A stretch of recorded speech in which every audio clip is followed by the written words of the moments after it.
The chief executive member of Khasi Hills Autonomous District Council, Tito Starwell today urged members of the council to encourage the citizens of the state to take the Covishield vaccine. Speaking to the media, Khan said he has asked the Deputy Commissioner of East Khasi Hills to set up COVID facility in the KHADC to facilitate the MDCs and employees of the council to take the vaccine. Berkabenta kaba kongsan kaba ngilekren kalong halor ka jinglong jingman jung ka situation hangni apo ka district ke jung kamtam apo shilong aga jingidei ba COVID-19 menin ngala attend ni apo ka meeting ka belafat Chief Minister aga bala kentu yangi kuki nomi kaman bangidei ban mi syakmat ban pensyuri yaki pai ba bakin let nakabenta ka vaccination tinggal rai ba nakalian ka council ngintho cha komble keren men meeting ba ngintho cha deputy commissioner bakin set up ya ka vaccination center handi po council nang baki MDC baki non trade ka council kin yo ya kalat bakin ai ya ka injection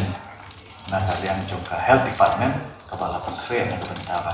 vaksin. Ban aga jo upor ilarai ro nakalian isi ban apil syaki ramba snong nongkit kam snong kijumi ikle no sensar kijumi bagian kentui ki pai ba kin pensyur ki pai ba kin sim ni vaccination nang pakan nong kala jingeda na ka jing khare jo diu nyang Jepang. Dan nakalian ke jonga ka meeting go menden ro la jumet sengkar ba ngimdei ban nyele kat bala ban kiar nak lockdown maka sakta yang beri tak nanti baik ba dan raya juga pun nak kalian kejungi ke council ru ikan tu isnong kita tahu bakin long kita husian bakin long kita pengor ba kinumyo panumyo cakap ya kejing sapriang yang cimpang dah kaban buat nanti ya ki SOP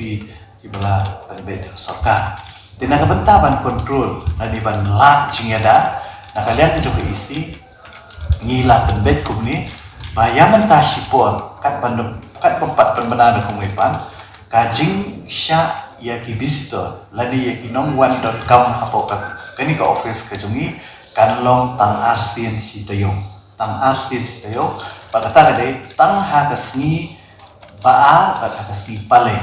tang ha kasni baa bat ha kasni pale bat ka ba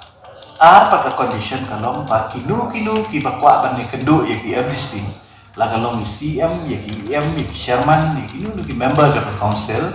ki dei bandayo swada ka appointment kamu tip ke belatip pada itu ki MDC pakai menjor jong ki tela da ki myo ka appointment ki numla bangwan ane kendu nak bentaban